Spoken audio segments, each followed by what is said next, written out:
versículo 18 em diante. Depois a gente vai no capítulo 6 e lê o 1 e o 2, tá bom? Eu queria repetir essa leitura com os irmãos, para nós rapidamente pensarmos naquilo que Deus falou aqui, através do apóstolo Paulo. E tudo isso provém de Deus, que nos reconciliou consigo mesmo por Jesus Cristo e nos deu o ministério da reconciliação. Isto é, Deus estava em Cristo reconciliando consigo o mundo, não lhes imputando os seus pecados, e pôs em nós a palavra da reconciliação, de sorte que somos embaixadores da parte de Cristo, como se Deus por nós rogasse. Capítulo 6, versículo 1.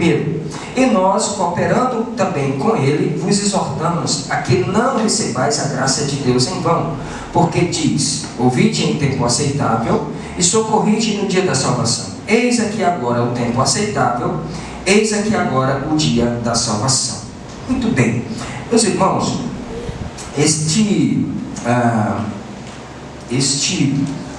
esta carta de Paulo, do apóstolo Paulo, ela é uma carta que tem umas características muito, muito especiais.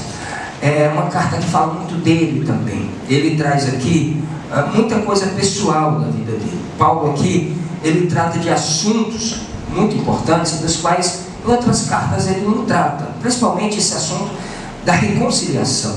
Ele fala muito profundamente sobre a reconciliação aqui nesse capítulo.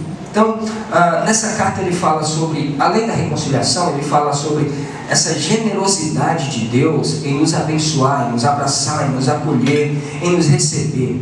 Ele fala também sobre a experiência de um arrebatamento que ele teve. Ele disse: conheço um homem, se no corpo ou fora do corpo, não sei, foi arrebatado até o terceiro céu. Estava falando dele mesmo. Aqui ele fala também sobre o espinho na carne que ele teve. Então tem muitas coisas aqui particulares da vida de Paulo que só estão escritos aqui nessa carta. E sobre a reconciliação, esse ministério da reconciliação, fica muito claro aqui para nós, no versículo 1 que nós temos lido aqui, que ele coloca o seguinte tema aqui no versículo 1. Ele diz a seguinte frase, deixa eu voltar aqui, o capítulo 5, versículo 18. E tudo provém de Deus, que nos reconciliou consigo mesmo por Jesus Cristo e nos deu o ministério da reconciliação. A primeira coisa que Paulo nos trata aqui, e que ele traz na nossa mente, é dessa grande necessidade que o ser humano, que o homem, nós temos de reconciliação. Obrigado. Essa grande necessidade de reconciliação. Aqui é a primeira coisa que está tratando aqui. Então, depois que o homem peca, ele ficou fraco. A Bíblia diz que o homem enfraqueceu, enfermou. Significa que o homem, ele adquiriu a impiedade. O homem é ímpio por natureza. O homem é pecador. O homem é inimigo de Deus. O homem é avesso a Deus. Então, nessa condição de ímpio, de inimigo, de perverso, o homem, ele é impossível aproximar-se de Deus. Ele, nessa condição, ele por si só não consegue se aproximar de Deus, não consegue reconciliar-se com Deus. E por quê? Porque o homem rachou. A Bíblia diz que nós temos duas naturezas, e o próprio Paulo fala lá em Romanos que estas naturezas brigam entre si. Então nós viramos seres rachados. A gente tem ali uma fissura, nós temos um problema ali que rachou o ser humano.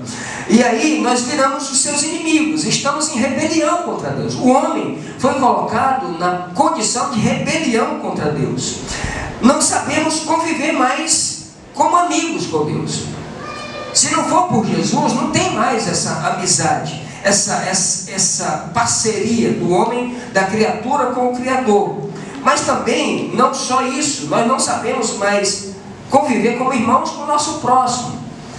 Nós se tornamos inimigos do nosso próximo. Existe um clima de competição entre nós. Existe um clima de resistência entre cada ser humano. E existe esse tipo de coisa entre os próprios irmãos. Irmãos que eu falo, seres humanos. Existe um clima em que você pode ver que até nas redes sociais, quem tem mais curtida, existe aquela briga, né? Quem tem a foto mais curtida, quem tem mais seguidores, quem tem mais isso, quem tem mais isso, quem ganha mais. Então o homem, ele vezes aprendeu a viver como irmão com o seu próximo, mas ele também brigou com o ambiente que ele vive. A Bíblia nos conta, e o próprio Paulo fala, que a natureza geme e chora, aguardando a renovação, aguardando na expectativa de ser renovado, de ser regenerada de novo por Deus. Por quê? Porque através do pecado o homem destruiu a natureza. Então nós não aprendemos a conviver bem com a natureza, com o ambiente que a gente está. A gente destrói, polui os rios, a gente desmata, a gente faz e acontece. É queimadas para todos os lados. Inclusive esse ano passado foi o recorde de queimada na Amazônia do século. Imagine isso. Então a gente desaprendeu a viver e cultivar e tratar e preservar o ambiente onde a gente vive. Mas também a gente foi tão prejudicado com o pecado que nós brigamos com a gente mesmo. Paulo também fala lá em Romanos, diz: miserável homem que sou. Como eu sou miserável. Porque aquilo que eu quero fazer eu não faço, e aquilo que eu não quero eu estou constantemente fazendo. Alguém se identifica aqui com essa palavra? Olha, alguns se identificam, não é todos, tem alguns perfeitos, mas alguém... Dá para a gente se identificar com essa palavra, porque eu não sei você, mas eu estou constantemente fazendo aquilo que eu não quero.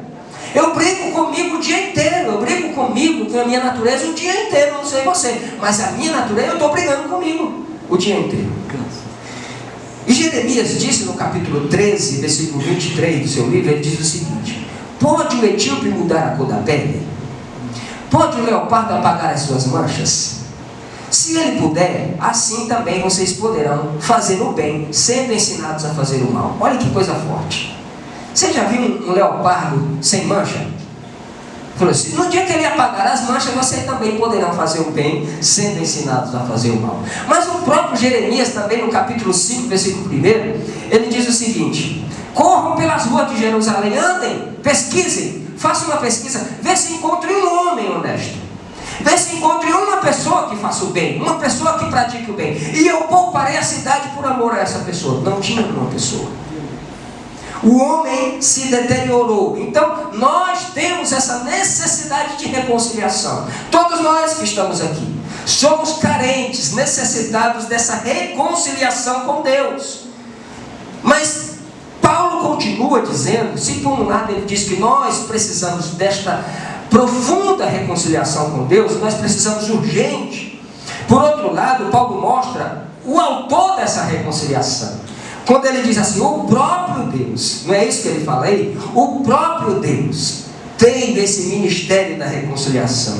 Porque quando duas pessoas estão em inimizade, para que haja uma reconciliação, alguém precisa ceder. Sim ou não? Senão não tem reconciliação. Alguém precisa tomar a iniciativa. A questão aqui é que nós nos tornamos inimigos de Deus, mas Deus não se tornou nosso inimigo. Deus nunca se tornou nosso inimigo. Nós nos tornamos inimigos dele. E de onde é que parte a decisão de se reconciliar? Justamente dele, que não era nosso inimigo. O autor dessa reconciliação é Deus, que nunca foi nosso inimigo, mas ainda assim ele toma a decisão de reconciliar-se e de nos reconciliar com ele. Ele nunca errou, irmãos. Deus nunca errou conosco. Deus nunca errou comigo, Deus nunca errou com você. Ainda assim é Ele quem toma a iniciativa e busca a reconciliação conosco, nos atraindo para si com cordas de amor. E essa é o que gregos e troianos não entendem. Cordas de amor, não é ameaça, não é castigo, não é cordas de amor. Ninguém tem maior amor do que esse, ao ponto de entregar-se por seus próprios inimigos. Ele nos atrai com cordas de amor. Seu amor é eterno e incondicional. A Bíblia diz aqui, o próprio texto que eu li, Deus prova o seu amor para conosco, pelo fato de ter Cristo morrido na cruz, sendo nós ainda pecadores. Isso é a prova do seu amor para conosco. Esse amor eterno, incondicional. Ele nos ama, não é pelos nossos méritos, não é pelo que a gente faz, não tem mérito em nós. Ele ama apesar dos nossos deméritos, apesar das nossas fraquezas, apesar da nossa arrogância, da nossa prepotência. Ele nos ama assim mesmo. Apesar do que eu sou, Ele nos ama. Apesar do que nós somos, Ele nos ama. Apesar das nossas mazelas, das nossas maldades, Ele nos ama. É um amor incondicional. Só podia a reconciliação vir desse ser que ama incondicionalmente. E é por isso que ele fala que tudo provém de Deus, que nos reconciliou por meio de Cristo e nos deu o ministério da reconciliação. Aqui sabe o que é? É o ofendido buscando a reconciliação com o ofensor. Tem explicação melhor para isso? Tem prova de amor maior do que essa? O ofendido buscando a reconciliação com o ofensor. Isso é amor. E é por isso que já dizem que nenhum poeta vai conseguir descrever as palavras e o tamanho do amor de Deus. E João, quando escreve o seu evangelho, chega no capítulo 3, versículo 16, ele diz: porque Deus amou o mundo de tal maneira. Esse tal aí cabe o adjetivo que você colocar: imenso, grande, inexplicável, incompreensível e sem medir. Ele prova, Deus nos amou de tal maneira, de tal maneira. E Paulo diz também que não é possível medir nem a altura, nem a profundidade, nem a largura, nem o comprimento. O tamanho desse amor não dá para medir. É isso que ele oferece para nós aqui, que a gente está lembrando hoje aqui nessa mesa. Paulo diz que, aliás, não Paulo, mas os poetas dizem que se todos os mares fossem tintas, e todas as nuvens fossem papéis, e todas as árvores fossem pena, ainda assim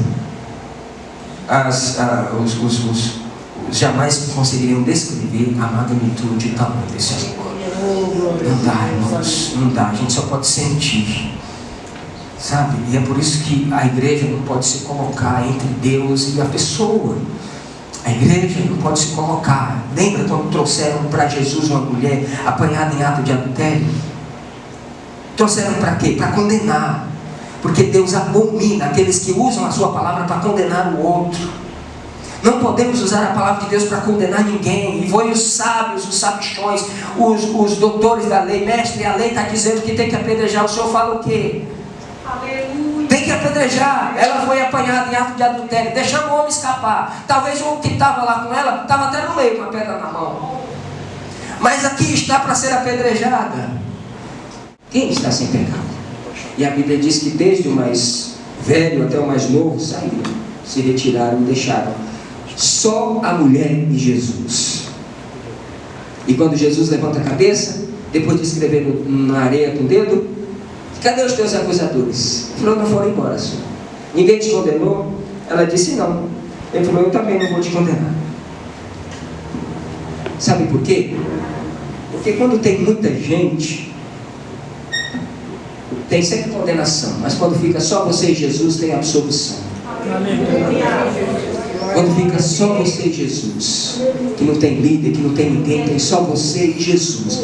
Você com Ele, você terá refúgio, você terá paz, você terá reconciliação, você terá a bênção da salvação. E foi isso que aconteceu. Só deixaram. O problema deles, o único erro deles foi levar a mulher para Jesus, ou um acerto, não é? Erraram levar a mulher para ser apedrejada, mas acertaram levar a mulher para a porta. E quando ela chegou, ela passou pela porta e recebeu a salvação. Mas além disso, Paulo mostra aqui também para nós, irmãos, quem é o agente dessa salvação. Porque se de um lado ele mostra um homem necessitado da salvação, ele mostra um Deus que foi o autor dessa reconciliação, e agora ele mostra qual foi o agente desta reconciliação, que está no versículo 18 e 19 também. Eu não vou ler, mas os irmãos podem acompanhar aí na sua Bíblia. Quem é o agente da reconciliação? É Jesus.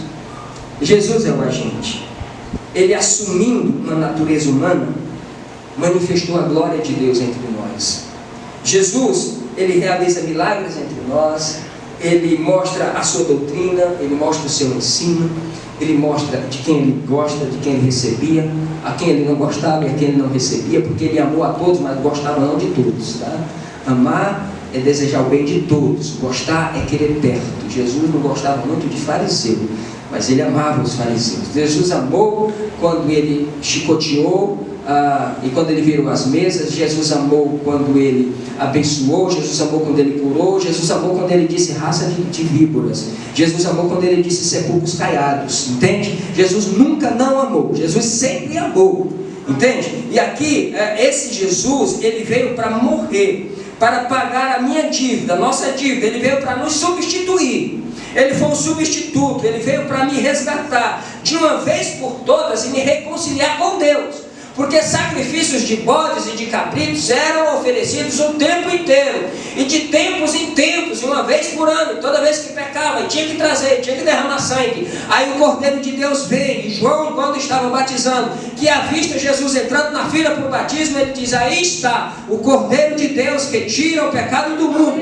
que veio substituir você, que veio morrer por você. E esse Cordeiro veio e assumiu o nosso lugar. Ele é o agente da reconciliação. Glória a Deus. Isso é amor. E esses dias eu estava ouvindo um podcast e o homem perguntou assim: quem matou Jesus? Os romanos? Os judeus? Os religiosos? Quem matou Jesus? Aí a resposta foi do pastor: Deus matou Jesus. Deus matou o próprio Filho. Deus espremeu o Filho por nossa causa. Isso é amor. Isso é amor.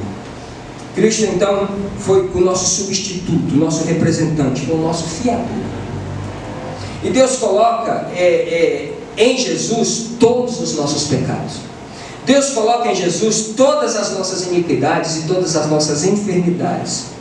Cristo não se tornou pecado por nós. Cristo se tornou maldito por nós. Ele foi maldito a ser pendurado no madeiro. Ele era puro pecado. Ele se tornou pecado. Ele se tornou maldito para nos substituir.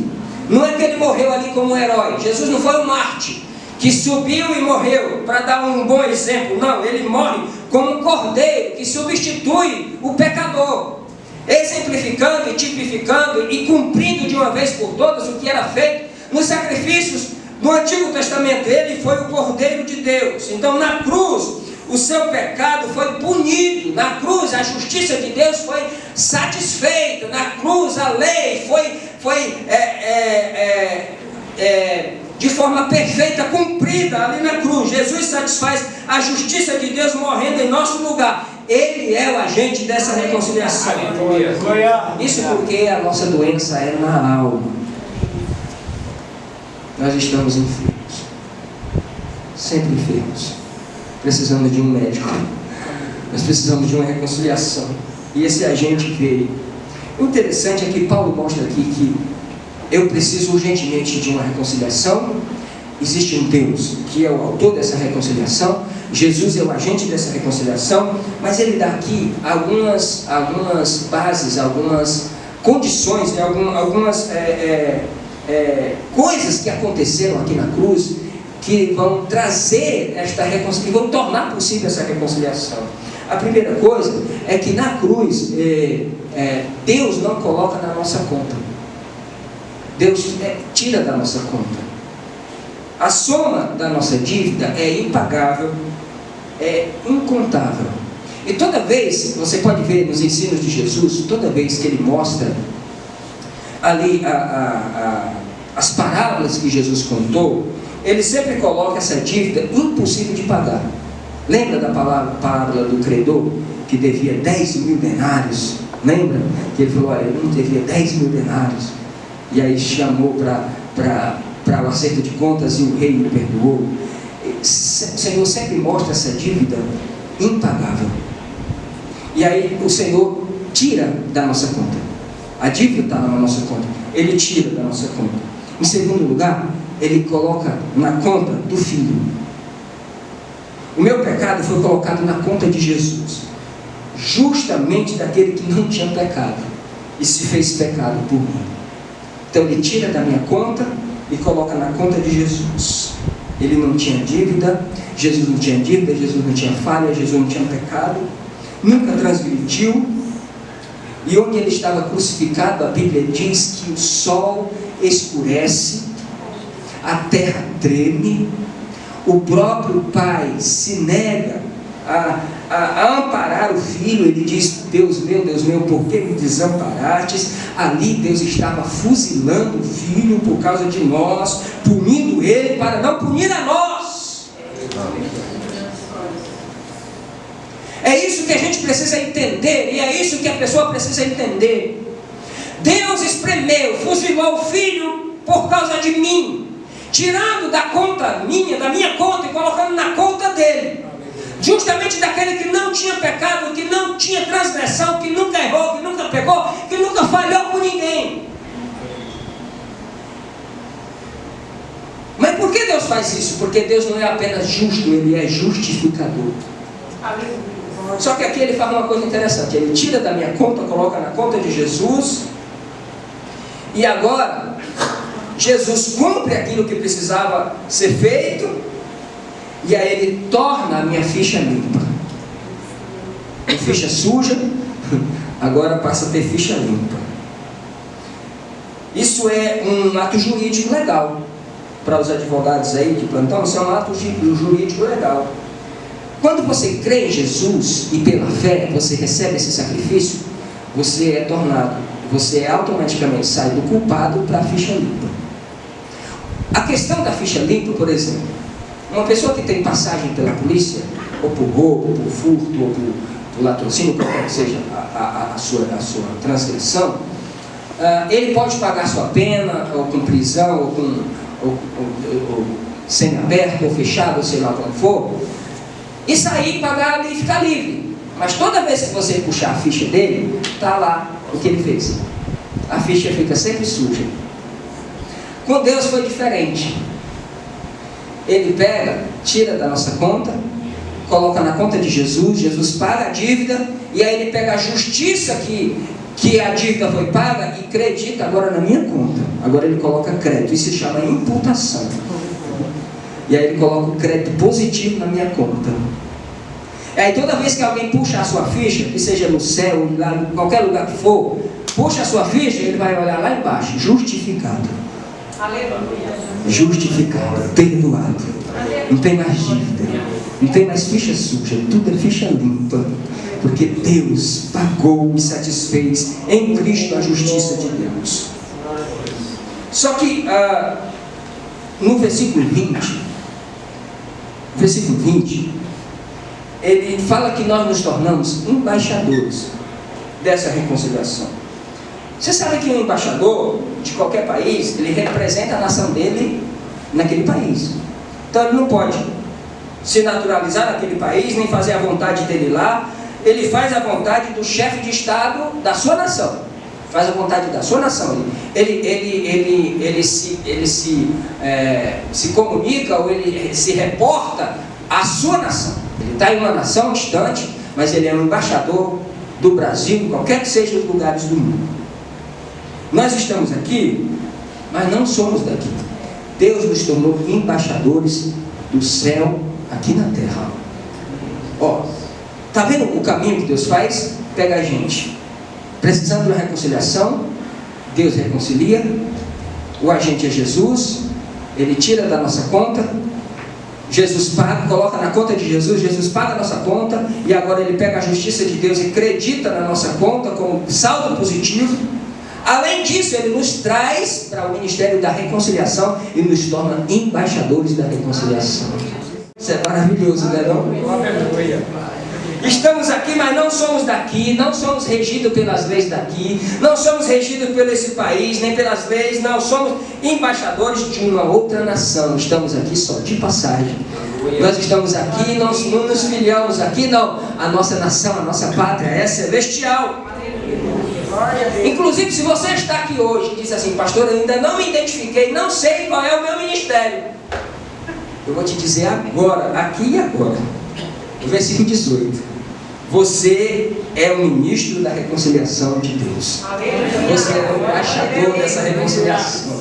Vem aqui quarta-feira que nós vamos estudar Atos dos Apóstolos e você vai colocar em prática isso, porque tem muito embaixador aqui que não está anunciando nada ainda, está quietinho no seu lugar. Embaixador precisa trazer essa boa notícia da reconciliação. Nós somos aquelas pessoas que em nome de Cristo nós convidamos as pessoas para reconciliar-se com Deus. Isso é a coisa mais maravilhosa que nós precisamos ouvir. Eu já estou concluindo aqui, porque eu já tomei tempo demais. Mas o Spurgeon, príncipe dos pregadores, ele, quando treinava os seus alunos, ele dizia o seguinte: meus filhos, se a rainha da Inglaterra convidar vocês para ser embaixador da Inglaterra em qualquer dos países aqui, não rebaixe o posto de vocês.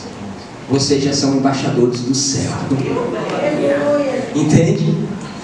Sabia que o seu ministério, aquilo que você foi chamado, mais simples que você seja, para esse ministério da reconciliação, é mais importante do que qualquer presidente de república, qualquer embaixador de qualquer presidente, qualquer chefe de nação, qualquer que seja o líder religioso que existe. Você é um embaixador do céu, você é um agente de Deus, você é um parceiro de Deus na reconciliação do mundo. Aleluia! Aleluia! Glória a Deus! E aí vem o versículo 6, o capítulo 6, o versículo 1, que eu fiz questão de ler, que ele diz assim: não recebam em vão a graça de Deus. Esta graça, ela é de graça, mas não foi barata. Você sabe que não foi barata. O pai fuzilou o filho, espremeu o filho, moeu. O profeta Isaías diz que Deus agradou moê-lo. Moeu. Isaías 53 diz que ele foi ferido pelas nossas transgressões, moído pelas nossas iniquidades. Então o pai moeu, não foi barato, mas ela é ofertada de graça para você. Amém. Então ele disse: não receba a graça de Deus em vão. Não brinque com a graça de Deus. Não faça da graça graxa. Não, a graça, ela é de graça, mas ela custou caro. Custou preço de sangue. E a gente vai lembrar, estamos lembrando, e vamos celebrar hoje à noite a ceia para lembrar disso. Em segundo lugar, o versículo 2, ele diz: porque está escrito, ouvite em tempo aceitável, socorrite no dia da salvação. Eis aqui agora o ano aceitável. Eis aqui agora o dia da salvação. Isso significa que você tem que preparar o seu coração. Amém? A salvação é hoje, é agora. Não é para amanhã, não é para depois, não é para você ouvir, analisar, não, é para agora. Esse ministério está sendo oferecido para você hoje, aqui e agora, nesse exato momento. É agora, ouvite em tempo aceitável. Hoje é o dia dessa reconciliação. Eu queria convidar você a se colocar de pé, porque eu sei que talvez você tenha algum tempo que não tomou a ceia, ou talvez você tenha algumas coisas aí que você diga: